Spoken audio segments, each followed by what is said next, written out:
ಗುತ್ತಿಗೆದಾರನಿಗೆ ಜೀವ ಬೆದರಿಕೆ ಜಾತಿ ನಿಂದನೆಯ ಆರೋಪ.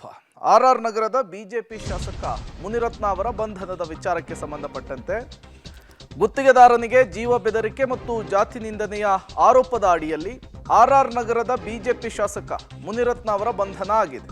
ಬೌರಿಂಗ್ ಆಸ್ಪತ್ರೆಯಲ್ಲಿ ಮುನಿರತ್ನ ಅವರಿಗೆ ವೈದ್ಯಕೀಯ ತಪಾಸಣೆಯನ್ನ ನಡೆಸಲಾಗ್ತಾ ಇದೆ. ಒಯಾಲಿಕಾವಲ್ ಠಾಣೆಯಲ್ಲಿ ಕೌಂಟರ್ ದೂರು ಕೂಡ ದಾಖಲಾಗಿರುವಂಥದ್ದು. ಮುನಿರತ್ನ ಅವರ ಮೇಲಿನ ಆರೋಪಕ್ಕೆ ಆಧಾರ ಇಲ್ಲ ಅಂಥೇಳಿ ಮುನಿರತ್ನ ಪರ ವಕೀಲರು ಹೇಳ್ತಾ ಇದ್ದಾರೆ. ಅವರ ಮೇಲಿನ ಆರೋಪಗಳೆಲ್ಲವೂ ಕೂಡ ನಿರಾಧಾರ, ಸುಳ್ಳು, ನಾವು ಹೈಕೋರ್ಟ್ನ ಮೊರೆ ಹೋಗ್ತೇವೆ, ಇದು ದ್ವೇಷ ರಾಜಕಾರಣದ ಭಾಗ. ಮುನಿರತ್ನ ಪರ ವಕೀಲರಾದಂತಹ ಸದಾನಂದ ಶಾಸ್ತ್ರಿ ಅವರು ಹೇಳಿಕೆಯನ್ನ ಕೊಟ್ಟಿರುವಂತದ್ದು. ಸಂಪೂರ್ಣವಾಗಿ ಸುಳ್ಳು ಕೇಸನ್ನ ಸೃಷ್ಟಿ ಮಾಡಿ ಅವರು ದಾಖಲಾತಿ ಮಾಡಿದ್ದಾರೆ. ತಮ್ಗೆಲ್ಲರಿಗೂ ಹೇಳಿದ್ದೀನಿ, 24 ಗಂಟೆ ಕಾಲಾವಕಾಶ ಕೊಡಬೇಕು ವಕೀಲರಿಗೆ. ಸತ್ಯಾಂಶ ಆಚೆ ಬರುತ್ತೆ, 24 ಗಂಟೆ ಕಾಲಾವಕಾಶ ಕೊಡಿ, ದಯವಿಟ್ಟು 24 ಗಂಟೆ ಕಾಲಾವಕಾಶ ಕೊಡಿ. 24 ಅವರ್ಸ್ ಕೌಂಟರ್ ದೂರು ಕೊಟ್ಟಿದ್ದೀವಿ. ಎಲ್ಲ ಮಾಹಿತಿ ನಿಮಗೆ 24 ಗಂಟೆ